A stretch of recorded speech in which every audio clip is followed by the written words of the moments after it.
আসসালামু আলাইকুম। 18 বাংলা সংবাদে সবাইকে স্বাগত জানাচ্ছি আমি শারমিন সালাম। শুরুতেই বিআরবি কেবলস সংবাদ শিরোনাম। করোনায় রাজশাহী মেডিকেলে 24 ঘন্টায় আরও 10 জনের মৃত্যু। বেনাপোল, ঠাকুরগাঁও ও ঝিনাইদহে নতুন করে লকডাউন।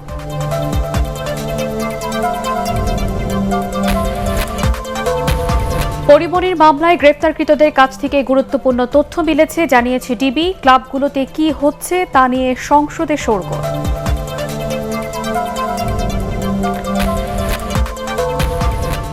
আশ্রয়ণ প্রকল্পের আওতায় আরও 53,000 গৃহহীন পাচ্ছে নতুন ঘর, জানালেন প্রধানমন্ত্রীর মুখ্য সচিব।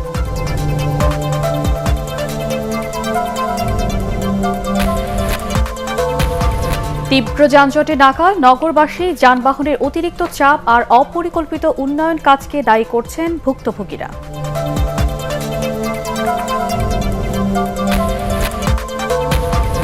এবং পরিবেশ বান্ধব গার্মেন্টস কারখানায় উৎপাদন খরচ বেশি, পোশাকের ন্যায্য মূল্য দিতে ক্রেতাদের আহ্বান বিজিএমইএ।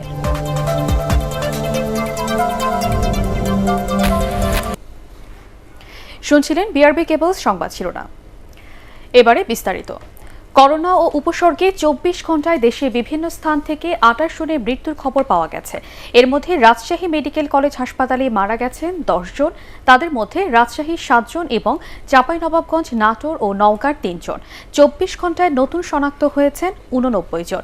এদিকে খুলনায় করোনা ও এর উপসর্গে মারা গেছেন আরও 6 জন। নতুন করে সংক্রমণ শনাক্ত হয়েছে আরও 181 জনের। বরিশাল শেরেবাংলা মেডিকেল কলেজ হাসপাতালের করোনা ওয়ার্ডে করোনা পজিটিভে 2 জন এবং উপসর্গ নিয়ে আরও 2 জনের মৃত্যু হয়। চাঁপাইনবাবগঞ্জে মারা গেছেন 3 জন। একই সময়ে আরও 48 জনের করোনা শনাক্ত হয়েছে। নোয়াখালী ও মেহেরপুরেও মারা যান 2 জন করে। ঝিনাইদহে করোনা সংক্রমণে মারা গেছেন 1 জন। 68 জনের নমুনা পরীক্ষায় নতুন শনাক্ত হয়েছেন 31 জন। লকডাউন সত্ত্বেও করোনা সংক্রমণ ও মৃত্যু নিয়ন্ত্রণে আসেনি দেশের সীমান্তবর্তী সহ বিভিন্ন জেলায়। এ অবস্থায় রাজশাহী ও চাঁপাইনবাবগঞ্জে বাড়ানো হয়েছে লকডাউনের মেয়াদ। নতুন করে কঠোর বিধিনিষেধ আরোপ করা হয়েছে বেনাপোল, শার্শা, ঠাকুরগাঁও ও ঝিনাইদহে। জেলা প্রতিনিধিদের পাঠানো তথ্যচিত্র নিয়ে আরও জানাচ্ছেন জাহিদুল আলম। যশোরের বেনাপোল স্থলবন্দর ও শার্শা সদর ইউনিয়নে সকাল থেকে শুরু হলো 1 সপ্তাহের কঠোর বিধিনিষেধ। শার্শা উপজেলা নির্বাহী কর্মকর্তা জানিয়েছেন, এই 7 দিন সকাল 9টা থেকে বিকেল 3টা পর্যন্ত শুধুমাত্র কাঁচা বাজার, হোটেল, রেস্তোরাঁ ও মুদির দোকান খোলা থাকবে। বন্ধ থাকবে গণপরিবহন এবং অন্য সব দোকানপাট ও ব্যবসা প্রতিষ্ঠান। ঠাকুরগাঁওয়ে শুরু হলো 1 সপ্তাহের কঠোর লকডাউন। তবে সেখানে বিকেল 5টা থেকে সকাল 10টা পর্যন্ত সব দোকানপাট বন্ধ থাকবে। সাপ্তাহিক গরুর হাটও বন্ধ থাকবে এই সময়ে। সীমিত থাকবে গণপরিবহনের চলাচল। একই ধরনের বিধিনিষেধ আরোপ করা হয়েছে সীমান্ত জেলা ঝিনাইদহেও। জেলা প্রশাসন জানিয়েছে, শনিবার থেকে জেলার 6 পৌর এলাকার সব দোকানপাট ও ব্যবসা প্রতিষ্ঠান বিকেল 5টা থেকে পরদিন ভোর 6টা পর্যন্ত বন্ধ রাখার নির্দেশ দেওয়া হয়েছে। আপাতত এর মেয়াদ 7 দিন। এর আগে করোনা সংক্রমণ নিয়ন্ত্রণে না আসায় রাজশাহীতে 24 জুন এবং চাঁপাইনবাবগঞ্জে 23 জুন পর্যন্ত লকডাউনের মেয়াদ বাড়ানোর ঘোষণা দেয় স্থানীয় প্রশাসন। এর আওতায় যথারীতি 2 শহরে বন্ধ থাকছে সব ধরনের ব্যবসা প্রতিষ্ঠান ও যান চলাচল। জাহিদুল আলম, এটিএন বাংলা। ক্লাব ও ডিজে পার্টি নিয়ে জাতীয় সংসদে ব্যাপক সমালোচনা করেছেন বিরোধী দলীয় নেতারা। দেশের ক্লাবগুলোতে কি হচ্ছে, কারা সেখানে মদ খাচ্ছে, এসব বিষয়ে খতিয়ে দেখে ব্যবস্থা নিতে প্রধানমন্ত্রীর কাছে অনুরোধ করেন জাতীয় পার্টির সংসদ সদস্য মুজিবুল হক চুন্নু। এ সময় প্রশাসন ও আইন শৃঙ্খলা রক্ষাকারী বাহিনীর সহায়তায় ক্লাব ও ডিজে পার্টিতে অবৈধ কর্মকাণ্ড হচ্ছে বলে অভিযোগ করেন বিএনপির সংসদ সদস্য হারুনুর রশিদ। জবাবে আওয়ামী লীগের সংসদ সদস্য শেখ সেলিম বলেন, বিএনপি প্রতিষ্ঠাতা জিয়াউর রহমান দেশে স্টিমার ক্লাব ও মদের অনুমোদন দিয়ে এগুলো সহজলভ্য করার ব্যবস্থা করেছিলেন। একমাত্র উপজেলা সবাই দোষী। এক একটা ক্লাবের এই যে অনেক সরকারি কর্মকর্তা সমস্ত ক্লাবের মেম্বার, কিভাবে তারা মেম্বার হয়? ডিজে পার্টিগুলোতে কি হয়? সেখানে মানুষ স্পিকার নেশা খাওয়া হয়, সেখানে মদ খাওয়া হয়, ডান্স হয়, যেগুলি আমাদের আইনে নাই, কালচারে নাই। এগুলোর সাথে থানায় যারা কর্মরত রয়েছে আইন প্রক্রিয়া সংস্থার প্রতি মাসে মাসে তারা টাকা আদায়। আমি চ্যালেঞ্জ দিয়ে বলছি মাননীয় স্পিকার, সুতরাং আমি এখানে দৃষ্টি আকর্ষণ করেছে, আপনি ব্যবস্থা নেন, আপনি তদন্ত করেন। জাহাজে যাইয়া জিয়াউর রহমান সেই ড্যান্স উপভোগ করছে আর এদেশে ইয়ং জেনারেশনকে নষ্ট করার পথ বেরিয়েছে বঙ্গবন্ধু। আশ্রয়ণ প্রকল্পের আওতায় দ্বিতীয় পর্যায়ে ৫৩,৩৪০টি ভূমিহীন পরিবারকে ঘর দেওয়া হবে বলে জানিয়েছেন প্রধানমন্ত্রীর মুখ্য সচিব ডক্টর আহমেদ কায়কাউস। আগামী রোববার এসব ঘর হস্তান্তর করবেন প্রধানমন্ত্রী শেখ হাসিনা। আরও জানাচ্ছেন শফিউল আলম সুজন। কেউ অন্যের জমিতে কাজ করে, কেউ দিনমজুর, কারোই ছিল না মাথা গোজার ঠাঁই। মুজিববর্ষ উপলক্ষে এরই মধ্যে ৭০,০০০ পরিবারকে বিনামূল্যে ঘর দেওয়া হয়েছে। বাংলাদেশের জন্য একটা গর্ব করার বিষয়। দ্বিতীয় পর্যায়ে জমি ও গৃহ প্রদান উপলক্ষে সংবাদ সম্মেলনে প্রধানমন্ত্রীর মুখ্য সচিব বলেন, মহামারীতে অনেক প্রকল্প থমকে গেলেও গৃহহীনদের জন্য বিনামূল্যে দেওয়া হচ্ছে ঘর। মাননীয় প্রধানমন্ত্রী এই সংকটের ভিতরে ঘোষণা করেছিলেন যে বাংলাদেশে কোনো ভূমিহীন গৃহহীন থাকবে না, এবং সেই কর্মসূচি আমরা বাস্তবায়ন করে যাচ্ছি। ভূমিহীনদের ডেকে এনে তাকে জমির মালিক এবং বাড়ি সহ দেওয়ার এই নজির সমগ্র বিশ্বে আর নাই। এ সময় সাংবাদিকদের প্রশ্নের জবাবে তিনি বলেন, করোনা ভ্যাকসিনের জন্য ১৪,০০০ কোটি টাকা বরাদ্দ রাখা হয়েছে। যাদের কাছ থেকে টিকা পাওয়া যাবে তাদের থেকেই টিকা কিনে জুলাই মাসে দেশে গণটিকা দেয়া হবে। অল্টারনেটিভ সোর্সের জন্য আমরা দিনরাত খুঁজে বেড়াচ্ছি। আমরা মার্কিন যুক্তরাষ্ট্র, ইউকে বা ইউরোপ বা আমাদের ওই যে চায়না, সমস্ত দেশেই কিন্তু আমরা প্রতিনিয়ত আমাদের রাষ্ট্রদূতেরা যোগাযোগ করে চলেছে, আমরাও যোগাযোগ করে চলেছি।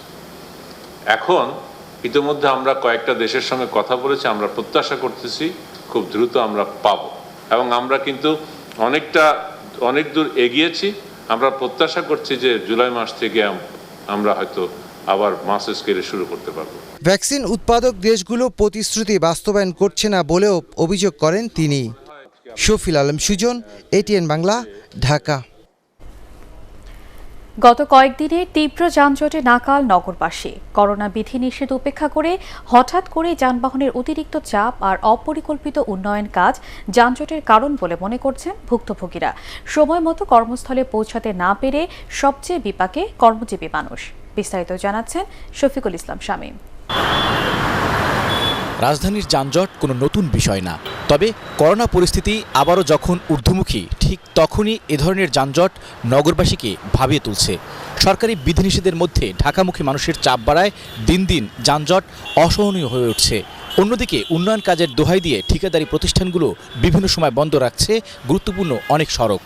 এর ফলে মূল সড়কে তৈরি হচ্ছে তীব্র যানজট। বাসে যাই প্রত্যেকদিন, সিএনজিতে যাওয়া পসিবল না, কিন্তু সিএনজিতে যাওয়া আমার কোনো লাভ হচ্ছে না। আমি এখন এখানে বসে আছি, আমি জানি না আমি কটার সময় পৌঁছাবো। রাস্তাঘাটে অনেক জ্যাম, এবং এই জন্য দেখা যাচ্ছে যে রাস্তায় অনেক সময় নষ্ট হয়ে যাচ্ছে। রাস্তায় যারা থাকি আমরা সাফার করছি, আমরা বুঝতে পারতেছি এটা কি। যেখানে স্বাভাবিকভাবে যানজট সহ এক স্থান থেকে অন্য স্থানে যেতে সময় লাগতো 1 থেকে 1.5 ঘন্টা, সেখানে এখন লাগছে 2-3 ঘন্টারও বেশি সময়। অতিরিক্ত সময় নিয়ে বের হয়েও মানুষ নির্দিষ্ট সময়ে পৌঁছতে পারছেন না গন্তব্যে। ব্যবস্থার জায়গায় যদি ব্যবস্থা না নেওয়া হয় তাহলে কখনোই সমাধান হবে না। জাম ঠেলে গাড়ি চালাইতে হয়, আর কিছু উপায় নাই। টিপও কম হইতে আছে, মালিকেরা চিল্লাচিল্লি করে, কিন্তু যানজট আমরা কি করব। চলছে বর্ষা মৌসুম, একটু বৃষ্টি হলেই যানজটের মাত্রা বেড়ে যায় আরও কয়েক গুণ। একদিকে করোনার ঊর্ধ্বগতি, অন্যদিকে তীব্র যানজট। নগরবাসী পড়েছেন চরম ভোগান্তিতে, আর তারা এর কারণ হিসেবে দায়ী করছেন বিভিন্ন সড়ক উন্নয়নের নামে বন্ধ থাকাকে। তাই কর্তৃপক্ষকে সঠিক সময়ে দ্রুত পদক্ষেপ নেওয়ার দাবি জানিয়েছেন ভুক্তভোগীরা। শফিকুল ইসলাম শামীম, এটিএন বাংলা, ঢাকা। পরিবেশ বান্ধব গ্রিন ফ্যাক্টরি প্রতিষ্ঠায় উদ্যোক্তাদের 40% বেশি বিনিয়োগ করতে হয়েছে, তাই উৎপাদন খরচও বেশি। এসব কারখানায় উৎপাদিত পোশাকে ন্যায্য মূল্য দিতে ক্রেতাদের এগিয়ে আসার আহ্বান জানিয়েছে বিজিএমইএ। শ্রমিক অধিকার বাস্তবায়ন হলে এসব পণ্যের প্রকৃত মূল্য পাওয়া সম্ভব বলে মনে করছেন অর্থনীতিবিদরা। শারফুল আলমের রিপোর্ট। যুগের চাহিদা মেটাতে তৈরি পোশাক শিল্পে বাড়ছে পরিবেশ বান্ধব বা গ্রিন কারখানার সংখ্যা। এসব কারখানায় কর্মীদের নিরাপদ কর্মপরিবেশ, পোশাকে ব্যবহৃত পানির পুনর্ব্যবহার ও প্রকৃতির কম ক্ষতি করেই পণ্য উৎপাদন করা হচ্ছে। সর্বোচ্চ সংখ্যক সবুজ কারখানার স্বীকৃতি হিসেবে এই মাসেই যুক্তরাষ্ট্রভিত্তিক গ্রিন বিল্ডিং কাউন্সিলের পুরস্কারও পেয়েছে বাংলাদেশ। ব্যবসায়ীদের মতে এসব কারখানা নির্মাণে অতিরিক্ত 30 থেকে 40% অর্থ ব্যয় হয়, তবে সে অনুযায়ী উৎপাদিত পণ্যের দর থেকে বঞ্চিত উদ্যোক্তারা। ওয়ার্ল্ডের টপ 100টা ফ্যাক্টরির মধ্যে বাংলাদেশে 39টা আছে, আমরা 41টা প্লাটিনাম ফ্যাক্টরি। তো এত গ্রিন ফ্যাক্টরি ওয়ার্ল্ডের কোথাও নাই। কর্মীরা কাজ করে, তারাও কিন্তু একটা ভালো পরিবেশে কাজ করছে। আমরা এটার জন্য অনেক 30 থেকে 40% বেশি ইনভেস্টমেন্ট করতে হয় পরিবেশ বান্ধব ফ্যাক্টরি করার জন্য। বায়ারদের একটা দায়িত্ব আছে, আমরা যেমন গ্রিন ফ্যাক্টরি করছি তারা যেন গ্রিন প্রাইস দেয়। বিজিএমএর হিসাবে পরিবেশ বান্ধব শীর্ষ 10 কারখানার 8টি এখন বাংলাদেশে, আর প্লাটিনাম কারখানা সংখ্যা 41টি। এসব কারখানায় নতুন বিনিয়োগও বাড়ছে। পোশাকের দাম বাড়াতে ক্রেতাদের ভূমিকা রাখতে হবে বলছেন ব্যবসায়ী ও অর্থনীতিবিদরা। গ্রিন ফ্যাক্টরির সুবিধা আমরা নিতে চাই আমাদের পণ্যে, আমাদের পণ্য বাস্কেটে, উৎপাদনে, মূল্যে, তাহলে অবশ্যই আমাদের শ্রম সংক্রান্ত বিষয়গুলো সামগ্রিক উন্নয়ন দরকার, শুধু কিছু ফ্যাক্টরিতে না, সব পর্যায়ের ফ্যাক্টরিতে। এবং পরিবেশগত যে বিষয়গুলো, মানদণ্ডে পণ্য উৎপাদন, ওয়াটার কনজারভেশন, এনার্জি সেভিংসের যে টেকনোলজি, স্পেস রাখা, এরগোনমিক্স ঠিক রাখার মতো বিষয়গুলো, এটি অল্প সংখ্যক ফ্যাক্টরিতে করলে হবে না, এটি বৃহৎ আকারের ফ্যাক্টরিতে এই ইমেজটি ছড়িয়ে দিতে হবে। দেশে রপ্তানিমুখী তৈরি পোশাক কারখানার সংখ্যা 2500-এরও বেশি, আর পোশাক রপ্তানিতে বিশ্বে বাংলাদেশের অবস্থান এখন দ্বিতীয়। শরফুল আলম, এটিএন বাংলা, ঢাকা। ইস্পাহানি শেয়ার বাজারের সংবাদ।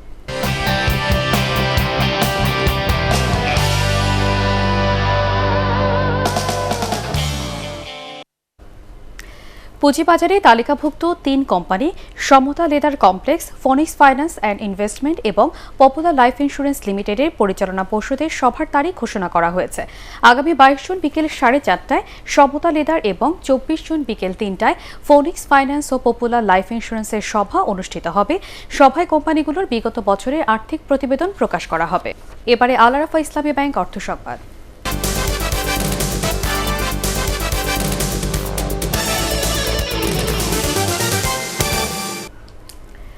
অনলাইন স্টোরের বর্ষপূর্তি ক্যাম্পেইন ও ঈদ উৎসব কুরবানি অফার ঘোষণা করেছে সনি র্যাঙ্কস।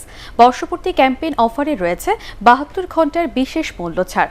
আগামী 19 জুন পর্যন্ত সনি র্যাঙ্কসের অনলাইন স্টোরে অর্ডার করে বা সরাসরি দেশব্যাপী যে কোনো শোরুম থেকে ক্রেতারা ইলেকট্রনিক্স পণ্য কিনতে পারবেন অর্ধেক দামে। এছাড়া ঈদুল আজহা উপলক্ষে কুরবানি অফারে ক্রেতাদের জন্য 25টি মডেলের কেলভিনেটর ও র্যাঙ্কস ব্র্যান্ডের নতুন রেফ্রিজারেটর, ফ্রিজার ও টিভি পণ্যে থাকছে বিশেষ মূল্য ছাড় গিফট। আর 200 ভাগ্যবান বিজয়ী ক্রেতা পাবেন একটি করে গরু। রাজধানীর বাংলা মোটরের নিজস্ব শোরুমে এই অফারের উদ্বোধন করেন র্যাঙ্কস ইলেকট্রনিক্সের ম্যানেজিং ডিরেক্টর একরাম হোসেন। ঈদ উৎসব ক্যাম্পেইন চলবে 31 জুলাই পর্যন্ত। কোপা আমেরিকা ফুটবলের খবর।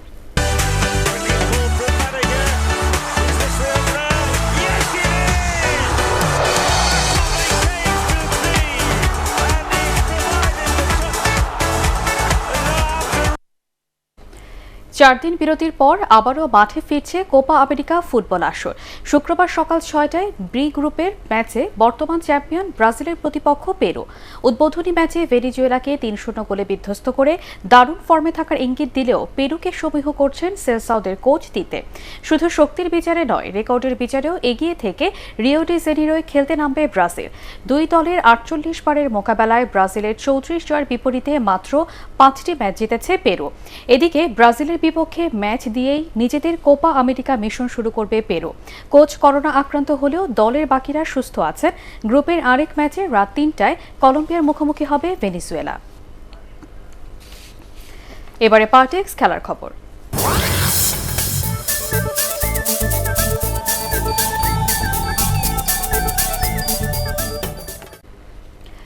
গ্রুপের একেবারে তলানিতে থেকে বিশ্বকাপ প্রাক বাছাই পর্ব শেষে কাতার থেকে দেশে ফিরল বাংলাদেশ ফুটবল দল। 8 ম্যাচ 6 হার 2 ড্র, প্রাপ্তি কেবল 2 পয়েন্ট। অবশ্য আপাতত স্বস্তির বার্তা হয়ে এসেছে এএফসির নতুন সিদ্ধান্ত। এশিয়ান কাপের তৃতীয় ও চূড়ান্ত বাছাইয়ে প্লে অফ খেলতে হচ্ছে না বাংলাদেশকে। কাতারে 2022 বিশ্বকাপ ও 2023 এশিয়ান কাপের বাছাইয়ের দ্বিতীয় রাউন্ড বাংলাদেশ শুরু করেছিল আফগানিস্তানের কাছে 1-0 গোলে হেরে। শেষেও সঙ্গী হয়েছে ওমানের কাছে 3-0 ব্যবধানে হারের বিষাদ। মাঝে প্রাপ্তি বলতে কলকাতার সল্ট লেকে ভারতের বিপক্ষে 1-1 ড্র আর দোহায় আফগানিস্তানের বিপক্ষে 1-1 ড্র। শেষ করার আগে বিআরবি কেবলস সংবাদ শিরোনাম আরেকবার। করোনায় রাজশাহী মেডিকেলে 24 ঘন্টায় আরও 10 জনের মৃত্যু। বেনাপোল, ঠাকুরগাঁও ও ঝিনাইদহে নতুন করে লকডাউন।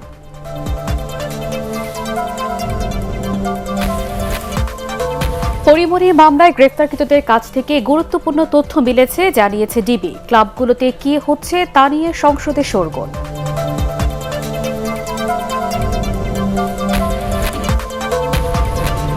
আশ্রয়ণ প্রকল্পের আওতায় আরও 53,000 গৃহহীন পাচ্ছে নতুন ঘর, জানালেন প্রধানমন্ত্রীর মুখ্য সচিব।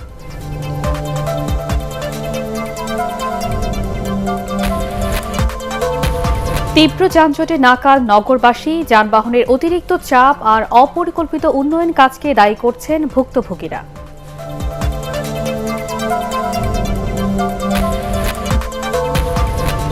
এবং পরিবেশ বান্ধব গার্মেন্টস কারখানায় উৎপাদন খরচ বেশি, পোশাকে ন্যায্য মূল্য দিতে ক্রেতাদের আহ্বান বিজিএমইএর।